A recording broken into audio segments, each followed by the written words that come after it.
Welcome, everybody, to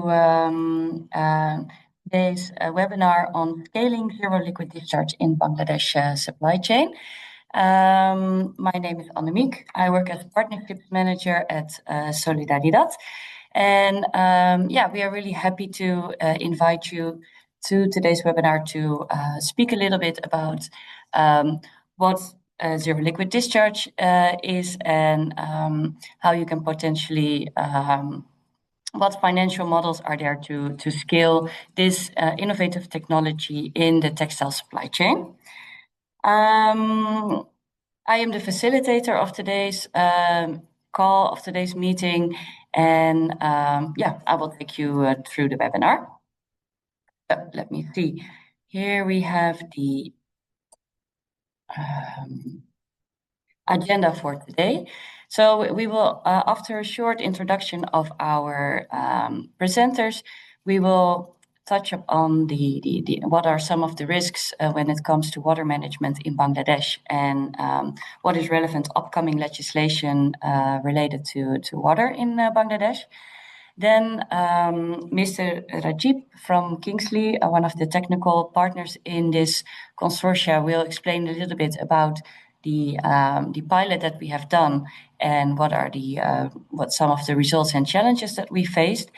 And then Mr. Jeroen from Keystone Capital will explain about the financial model that Keystone has developed to scale zero liquid discharge in Bangladesh.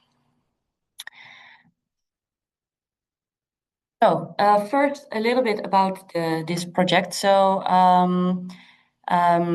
with support from the UK government and their sustainable manufacturing program called, shortly called SMAP, Solidaridad together with Keystone Capital are in the lead of a project to scale zero liquid discharge in Bangladesh. And we do that together with the technical partners Lentech and Kingsley. So Lentech has built the technology and Kingsley is supporting the implementation on the ground in Bangladesh. So then I think now I can give the floor to Yusuf. Yeah, thank you, Annemiek, and also good morning and good afternoon, everyone joining different parts of the world. And thank you for joining our today's webinar. Annemiek, please go to the next slide. I don't see. Yeah. So we all know that water is becoming one of the most critical risks for textile and apparel industry. For Bangladesh case, in many industrial zones, you know that groundwater levels are rapidly depleting and the surface water bodies are heavily polluted. And we also may found some cases that the clean potable water for surrounding communities is under increasing pressure also. And at the same time that a significant share of treated wastewater is still not being treated properly or not reused, and we are having the results of losing available water resources every day. Next slide, please, Nimik. I would say that these challenges are no longer only environmental concerns, but they are becoming regulatory and also business risks for our industry, especially in Bangladesh. In Bangladesh, you know that some policy direction is becoming clear day by day. The seventh 5-year plan, which has introduced targets for zero liquid discharge, and while the eighth 5-year plan went a step further by linking water use with the pricing mechanism. And also more recently, you know, in the industry that the Environment Conservation Rules 2023, which has been amended, and also tightened discharge standards, including the strict color limits. And also, you know, that the global frameworks such as JDSC are increasingly shaping our buyer expectations and also the requirements for our supply factories. So to comply fully with the national and also international requirements regarding wastewater partial recycling or ZLD could be a suitable option in future for us. So taken together, these signals tells us one thing that factories must move beyond compliance-driven actions toward long-term water stewardship. Otherwise, we will not be that much competitive in future. So this is why we built this consortium or a collaboration under the SMEP program, which is already anemic briefed. That this SMEP grant project is funded by Equity International Development are also implemented in partnership with UN Trade and Development or UNCTAD. So together with this partnership, we are responding to the need for practical and viable solutions. So the objective is not only to reduce water pollution, but also to build a strong business case for sustainable water or wastewater management in textile factories. And we are doing it through a modular zero liquid discharge. We'll see the first-hand results from our piloting with our main speakers, Rajibul Haq, in the later presentation. But at the same time, we are also this project also explores innovative financing solution to address the high investment and operational cost of ZLD.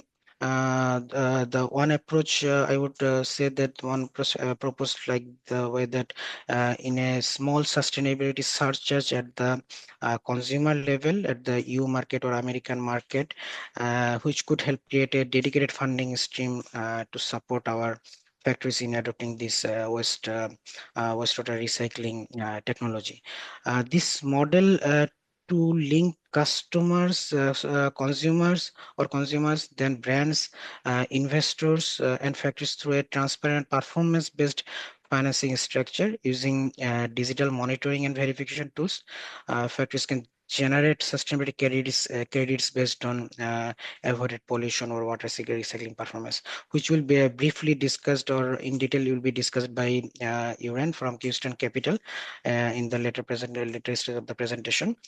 So I will stop here, and I hope that today's discussion encourages us to think collectively about how water efficiency or the smart financing can work together to secure a sustainable future for us. Thank you, Animik. Over to you.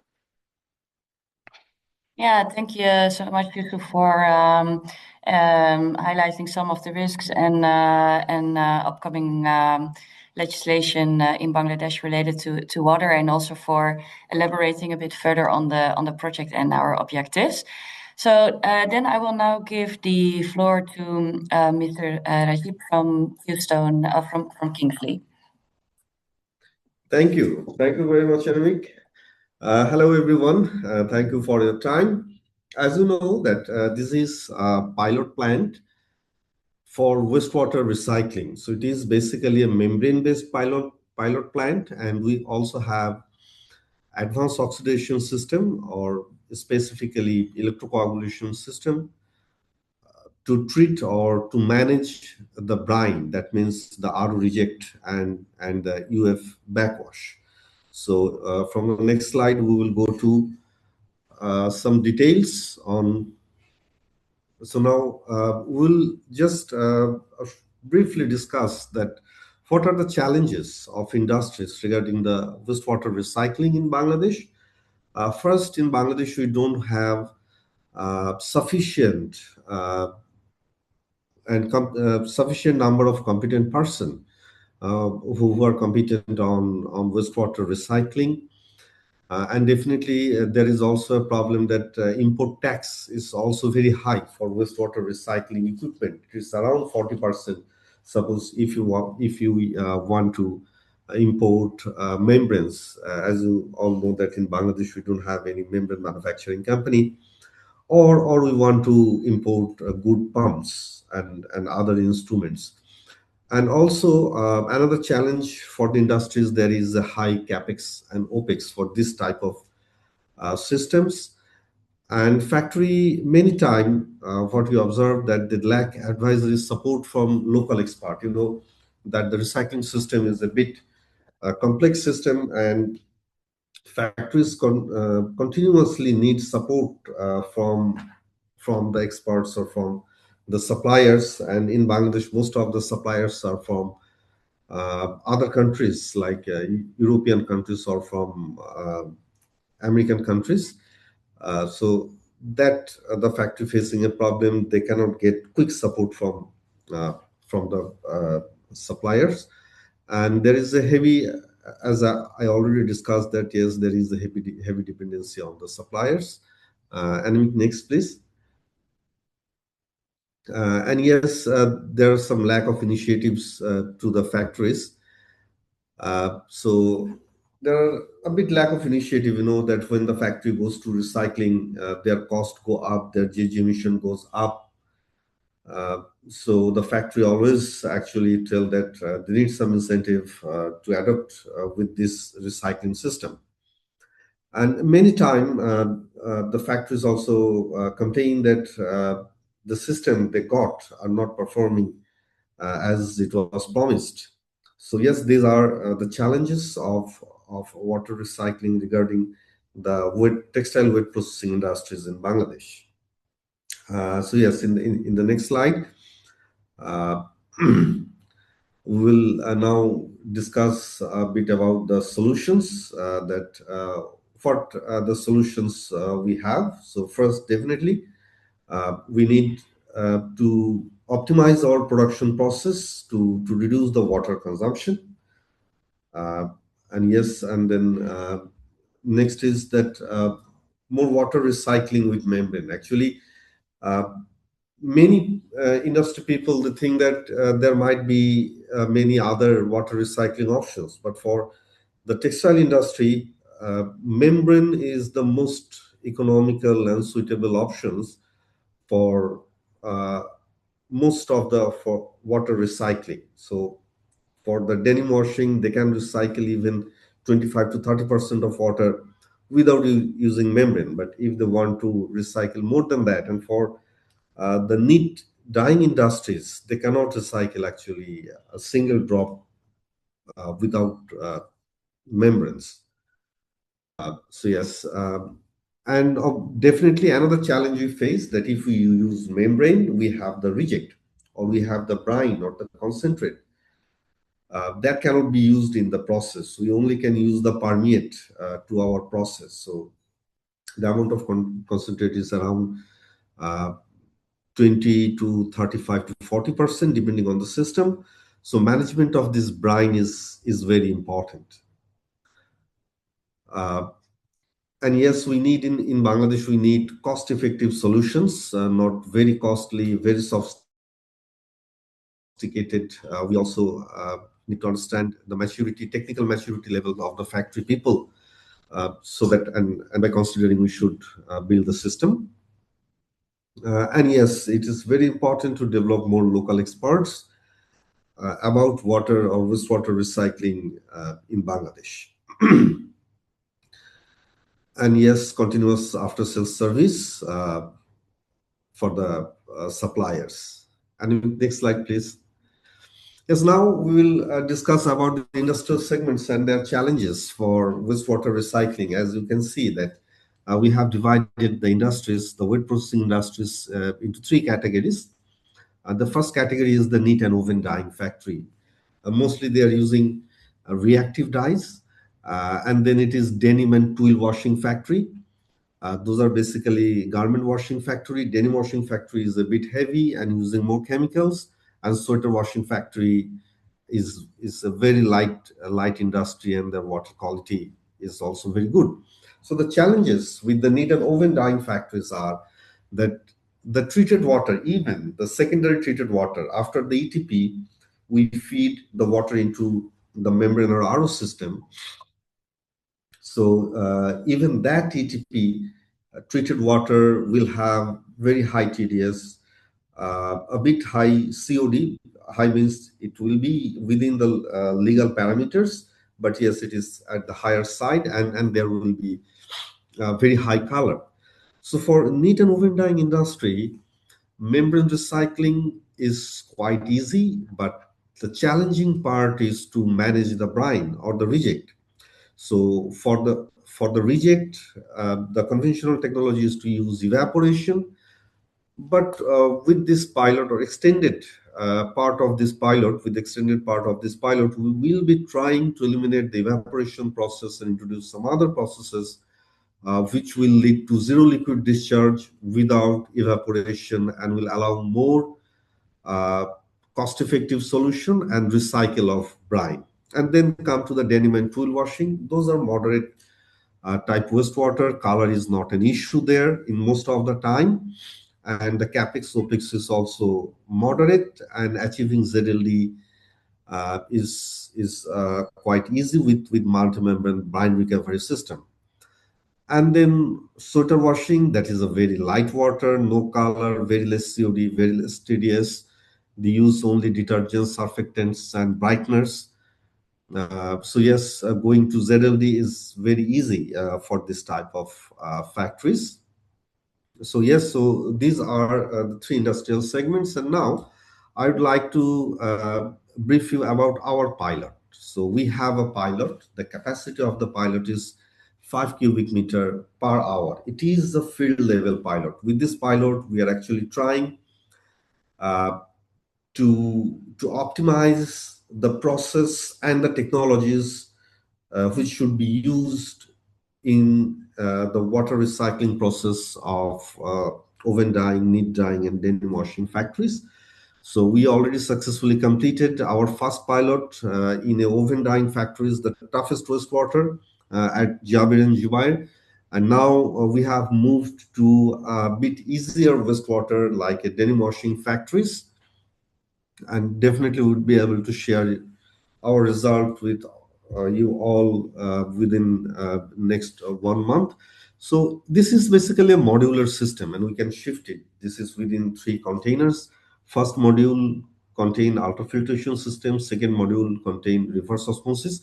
And interestingly, we have 2 stages of reverse osmosis system here.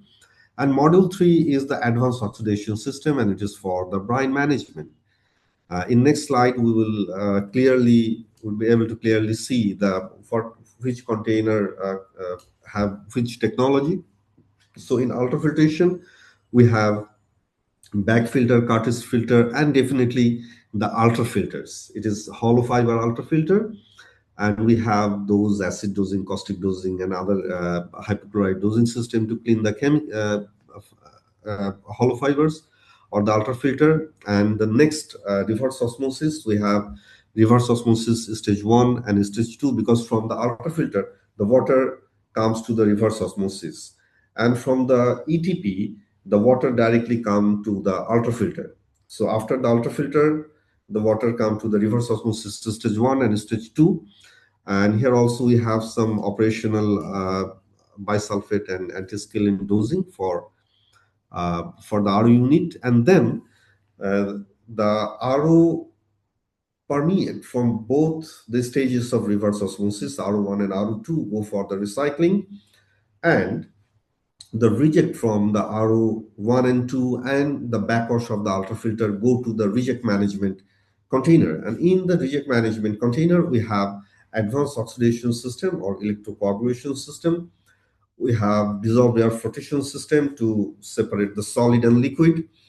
We have sand filter, and we also have added actually later on a polishing oxidation system. So in next slide, we will be able to see the diagram that how it works. So as you can see, that first it is the production process, and then it comes to the ETP or UF.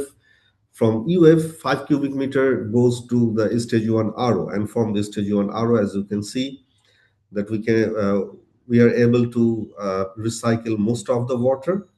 I think there is a bit problem with our diagram. Maybe some things are missing here. So from the RO stage 1, 70% of the water go for the recycling again, and this 30% go to the RO stage 2. Sorry. And from RO stage 2, another 15% go to the recycling. So it is possible with our pilot to achieve 85% of recycling. So this is one system that we can have our AOP system after the RO, or we can have our AOP system before the RO as shown in the next slide. So yes, in the next slide, you can see that here the AOP system is the first, then we have an ultrafiltration, and then first stage RO, second stage RO, and then the discharge. So yes, this is basically another process. So as we have containerized system, we can manage it and we can place one process at the end or another process at the beginning as per the need of or the characteristics as per the characteristics of the water. So yes, next slide please, Annie. So yes, here are the results. As you can see that the at the very left, that is the treated wastewater from the ETP, and then UF filtrate, and you can see the RO permeate, and then you can see the RO reject and UF backwash. That is a very black and very heavily polluted water. Then it go to the electro-oxidation, and then it go to the DAF or settling. We can use it in either way. In electro-oxidation, or sorry, in electrocoagulation, would be able to see that there is sludge and there is water. And then when it is settled or solid is separated through DAF, it look like the beaker, which is second from the right. And then in the sand filter at the most right beaker, you can see these are the discharge from sand filter, and you can see that this water contain a bit color. So that is why we added another polishing process, and it doesn't meet rarely meet the PTCO 150. But yes, there is solutions, and so the solution is the polishing oxidation process. In the next slide, you'll be able to see that after the polishing oxidation, the water looks like the left beaker, and it is basically meet uh, uh, it will meet all the requirement of ZDSC progressive and the legal parameters.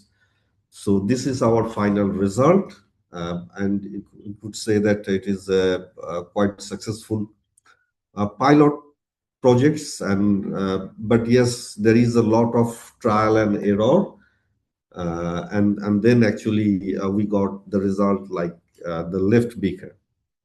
So yes, it is possible to have, and now these are the parameters. You can see that first the raw water, next please. Yes, thank you. So these are the characteristics of the water. So in the raw water uh, column, you can see the raw water COD is 150, and you'd be able to see the RO reject to AOP feed, the COD is 422. So first and second stage RO, and then RO reject and AOP feed. And then if you go to the total AOP feed column, you'll be able to see the characteristics of the reject, all the reject. So I'm not talking very much about the RO permeate, because achieving the parameters for RO permeate is quite easy.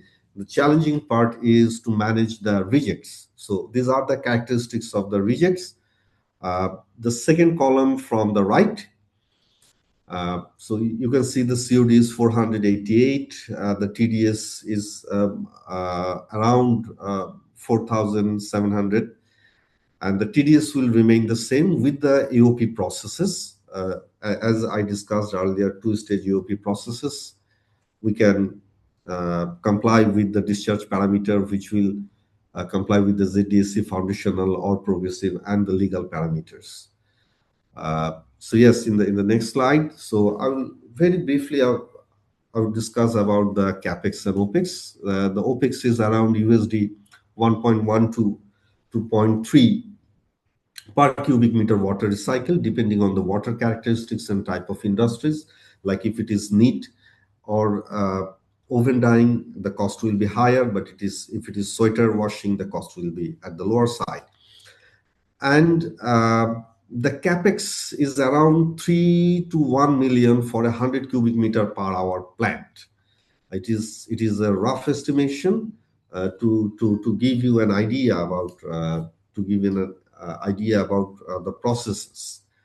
So yes, this is all about the capex and opex.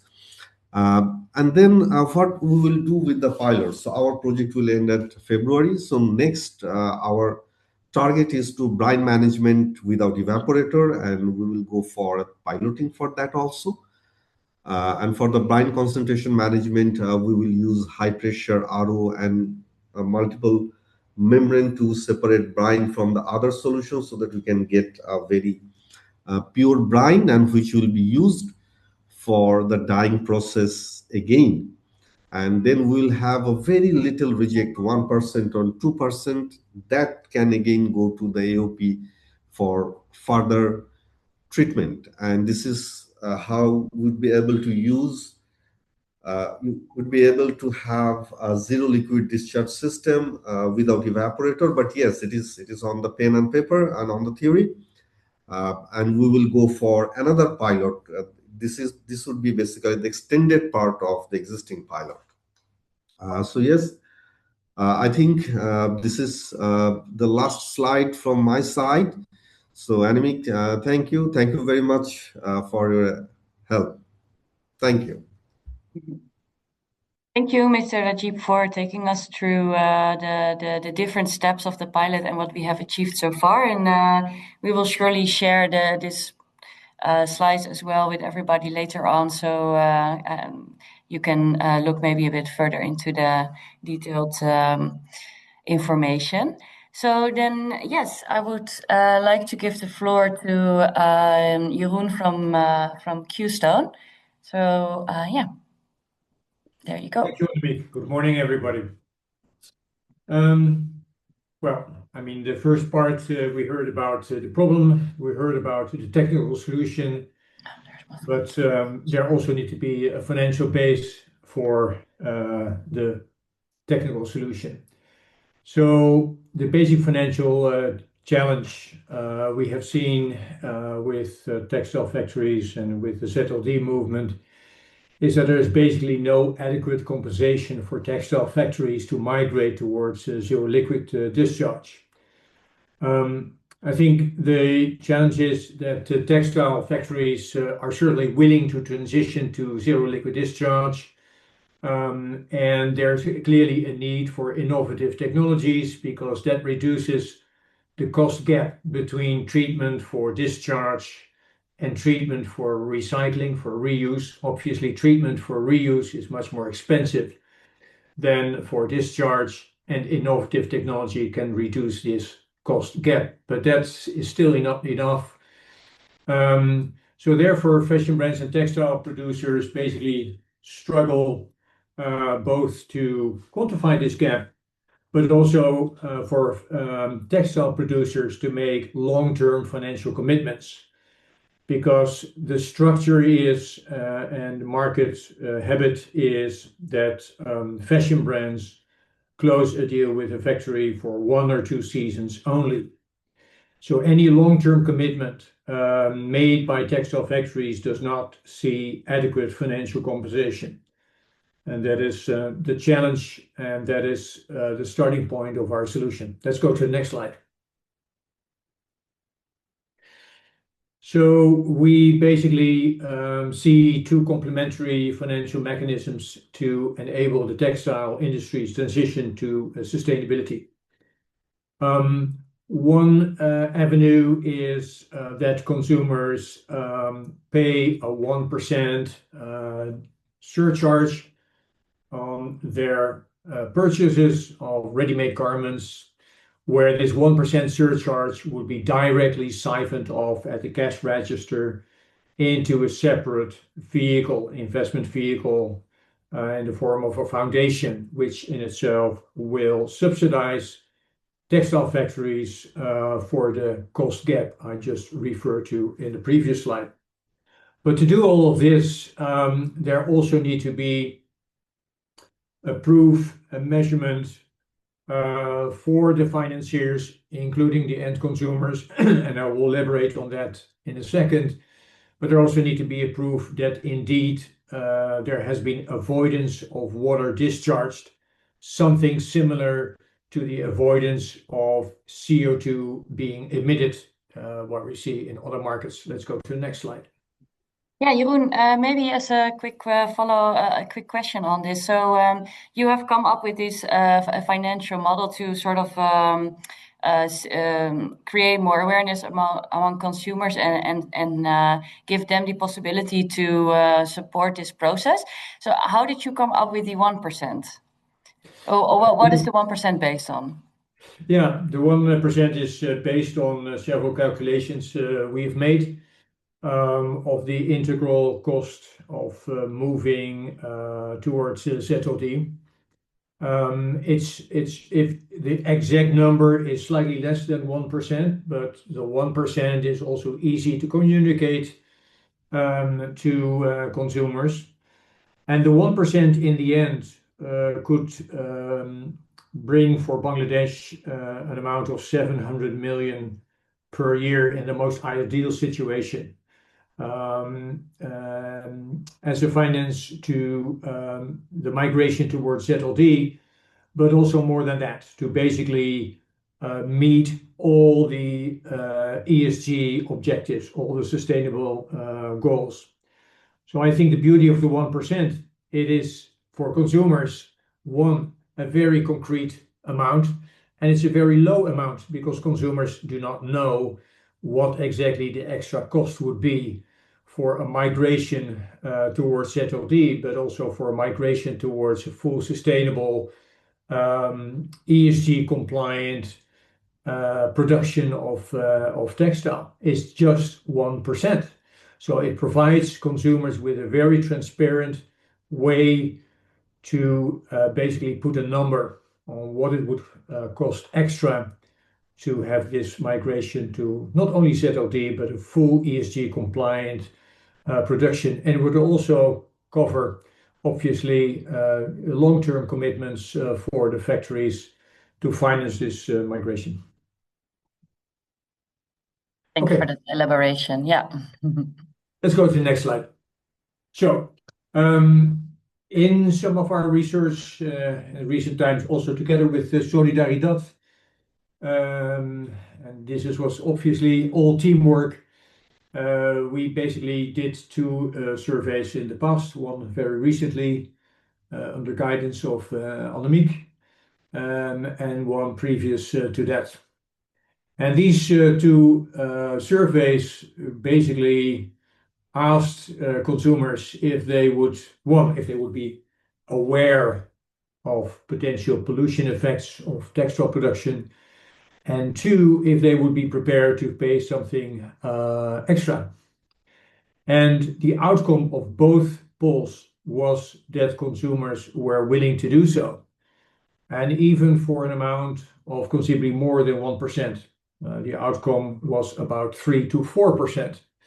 For us, certainly not a reason to increase it to 3 or 4% because it's not a commercial thing. We just want to have a simple number covering all the costs, and that is the 1%. But at the same time, consumers indicated, and that is very clear, that they want to have full transparency and obviously a cost-effective use of their contribution. So that is also an important ingredient for the solution we have been formulating. Let's go to the next slide. So for the financial solution, there are basically two elements, as I already mentioned. The 1% sustainability surcharge charged at the cash register whenever a consumer makes a purchase. So, for example, something is bought for 50 euros. 50 euros goes to the fashion brand, and 50 cents will be directly siphoned off at the cash register and go into an independent foundation investment vehicle structure, because investment vehicle structures are being made for transparency and accountability. And as I said before, this could generate up to 700 million annually for the textile industry in Bangladesh. We also observed that Western consumers are increasingly recognizing their co-responsibility for sustainable textile production.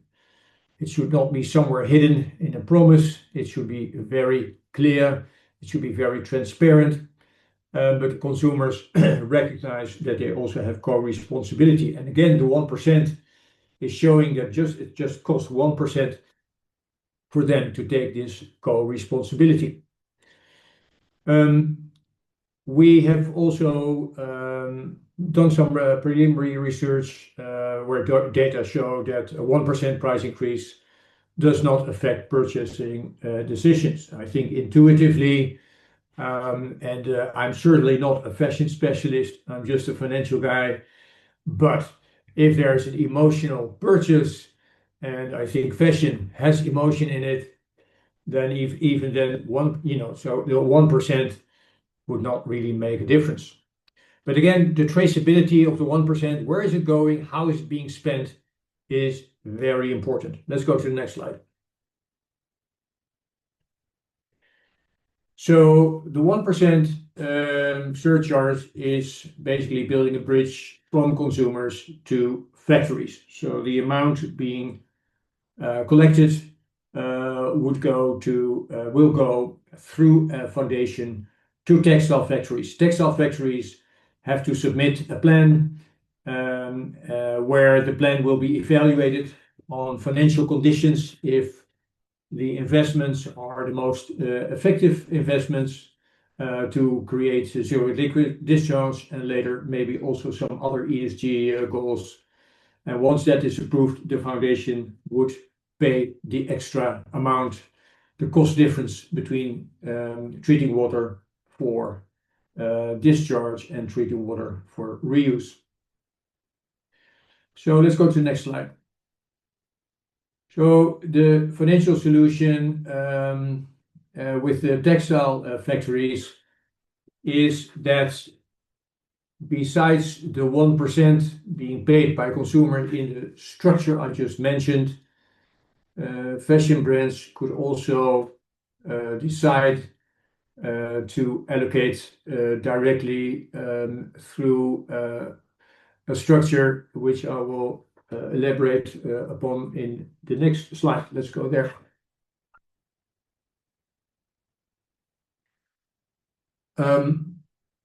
The next structure or the next element of the structure is there will be a fully automated system of tamper-proof Internet of Things sensors. Our colleagues, team members of Kingsley just explained the different steps in water treatment.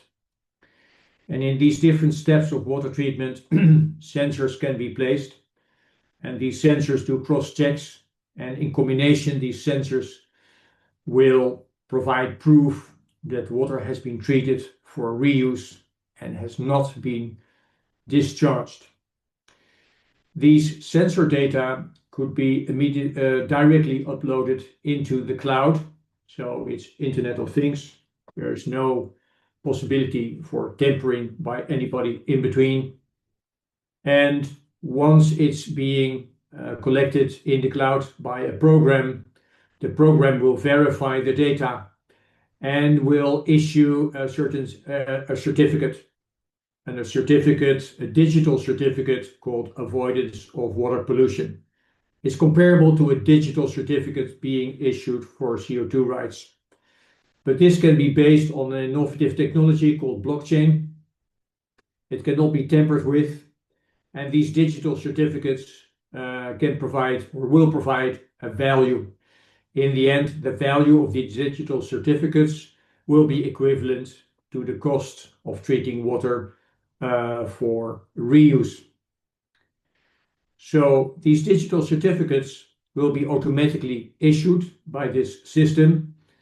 And because of these digital certificates will have a value, these digital certificates can be sold in a market where factories will receive payment for each digital certificate, where they can basically pay off any loans they have incurred for investment in the ZOD installation. Let's go to the next slide. Maybe there, yep. This slide is basically a picture of what I said before. So the sensors at production, several sensors at several data points, and the meaning of all these sensors is to do cross checks, to verify automatically that a certain amount that is logical, that's independently verified and audited, that a certain amount of water has been treated for reuse and hence have been avoided for discharge. So the avoidance of water pollution, we can give it a working title, AWP certificates. Let's go to the next slide, will be issued, as I just explained. In this overview, you will see a graphic of how that would work financially. So, for example, an institution would provide a loan to textile factories to invest in these zero liquid discharge installations, and the payback by these textile factories will be through these AWP digital certificates being generated automatically, and they would be accepted by the institution who has provided the loan as a payback of the loan, as an annuity payment, so including principal and interest. And these digital certificates, called AWP tokens, can be, let's say, listed on a digital exchange where the foundation who has collected the 1% from the consumers can pay these digital certificates, or can buy these digital certificates or AWP tokens. But also fashion brands could buy them directly at their liking if they sell in another market or whatever, ready-made garments, and they calculate the equivalent of water being used. They can offset discharge of water by buying these tokens, again, like CO2 rights being bought. And in the end, the third category of these digital tokens, digital certificates or AWP tokens, can be bought by institutional investors. For example, investment funds investing in collateralized loan obligations or other loan type of instruments. They can mix some of these AWP tokens to make their investment sustainable. I think the important thing is with the last thing I'd like to mention about these tokens, AWP tokens, is basically that once you buy such a certificate, you can digitally switch off the tradability of the certificate, meaning you can't sell the certificate anymore, but you're the end buyer or the end user of the certificate, and hence you can claim the sustainability. Because if you buy it, you claim sustainability and you sell it again, that doesn't work. So that's also an important feature. I'm just looking if there are some questions. I see that it's a long story. Anyway, maybe Annemiek, you can sample some questions and I just continue. If there are any questions, then I'm glad to answer that. So the benefits of this financial solution, one, it enables a full zero liquid discharge migration at the factory level. The factories need long-term commitments. Otherwise, it does not make sense for them. It's fully understandable to make the investments in zero liquid discharge. Two, with these AWP tokens, there is a universal, transparent instrument of proof of reuse of water. with digitally secure transparency, verification, and immutability.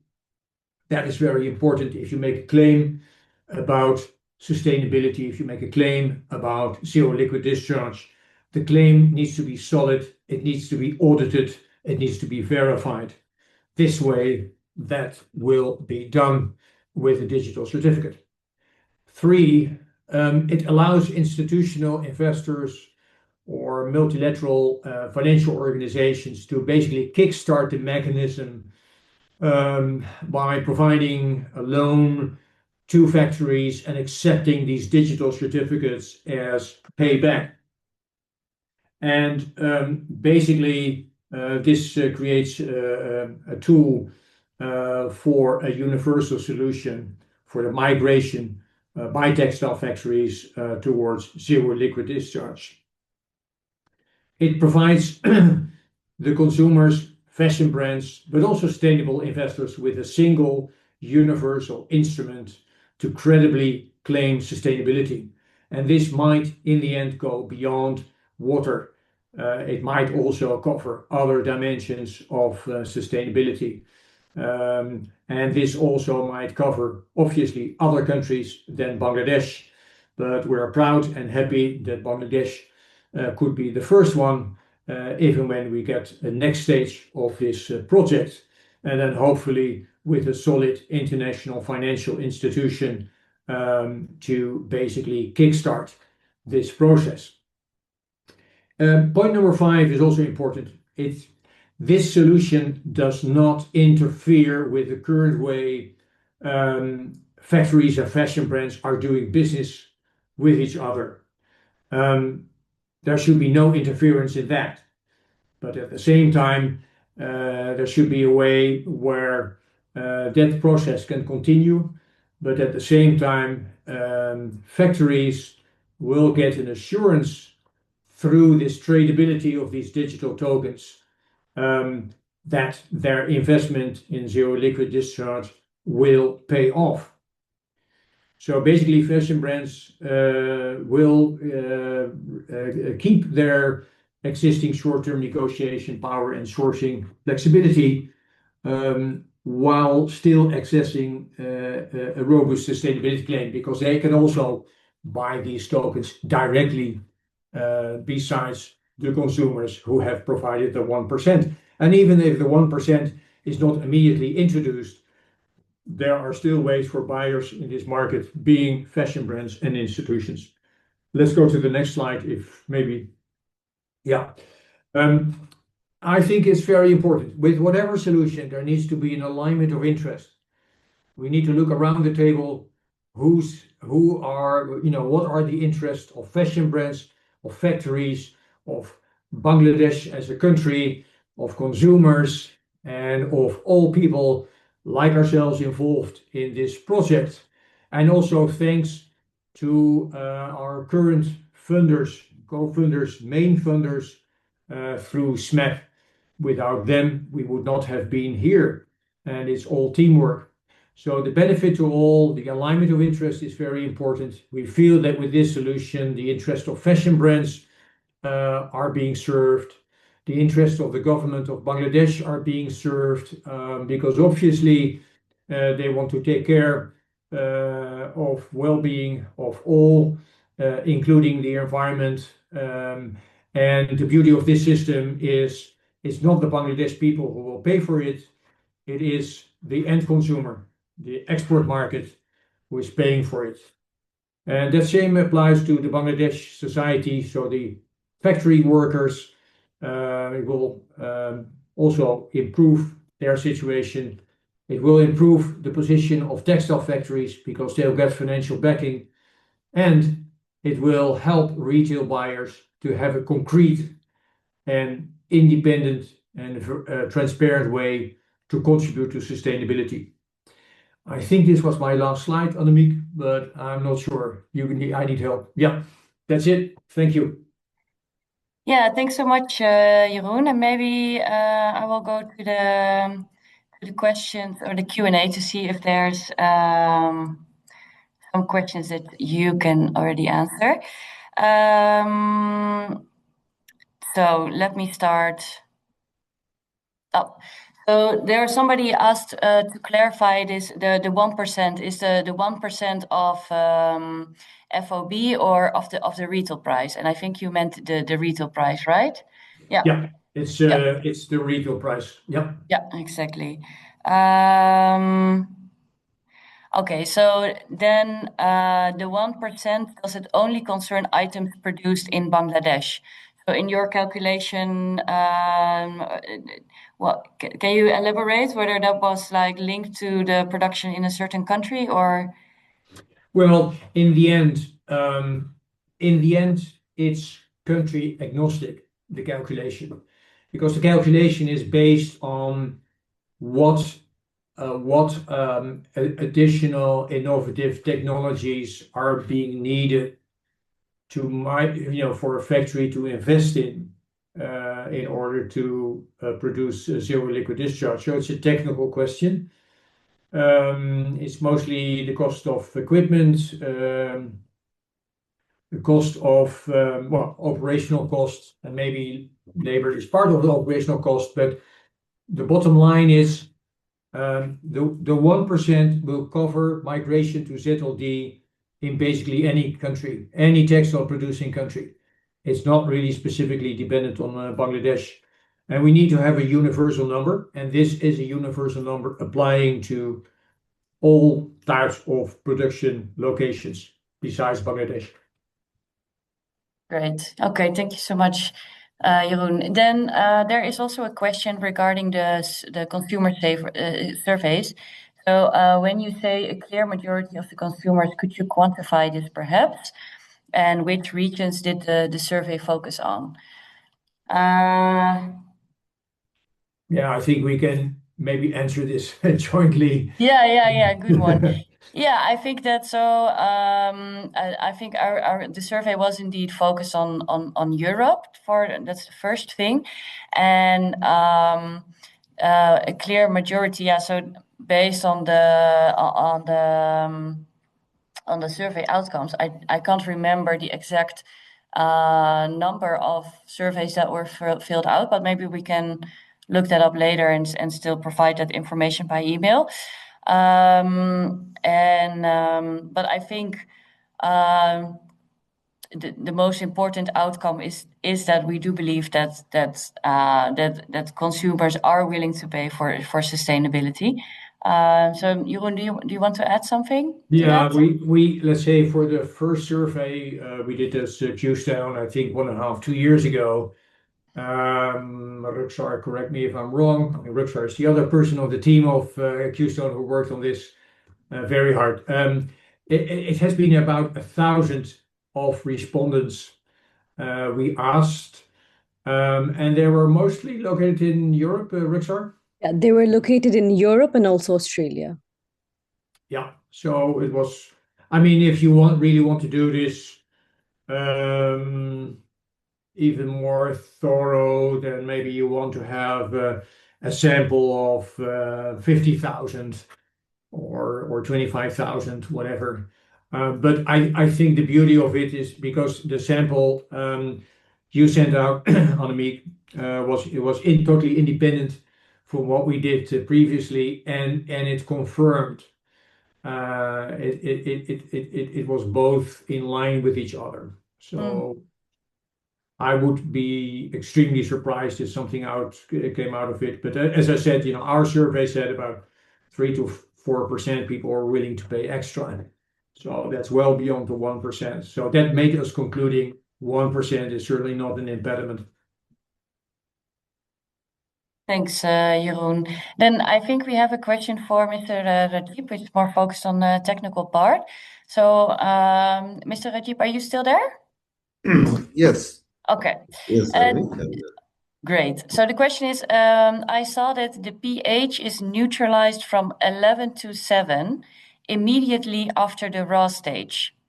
Are you utilizing the EUF backwash AOP feed loop to balance the organic load?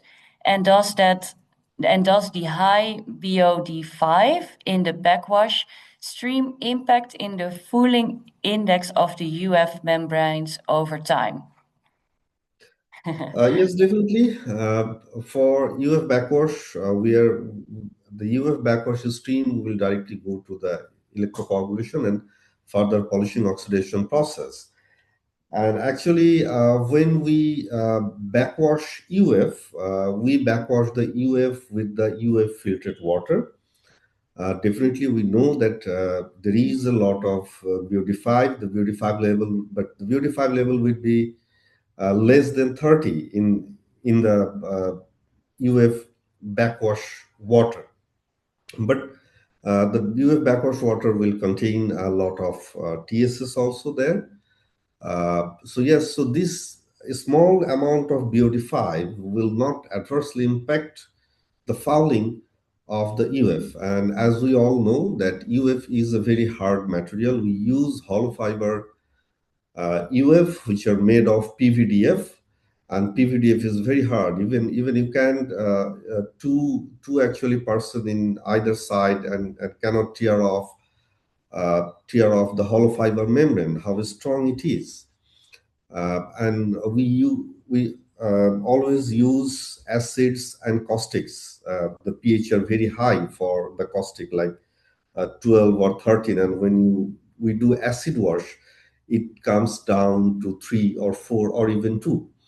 So with this acidic and alkaline situation, all the fouling, those will be cleaned very effectively. And we have a very automatic system through which, by considering the TMP or transmembrane pressure, the system will automatically activate its CEB, or what we call chemical enhanced backwash system. So if there is fouling, definitely there would be some fouling, but there is several ways to handling different type of fouling. If it is organic fouling, there is a way. If it is inorganic fouling or scaling, there is another way. Thank you, Rajib. So yeah, we have 1 minute left, and there are still some questions. So I propose that we will take these offline and still answer them by email when we also share the presentation. And then I think, yeah, maybe Jeroen, as a last point to you, I think you also have sort of a call to action to the people or the brands involved in this call. Maybe I can give you still the floor for that. Yes.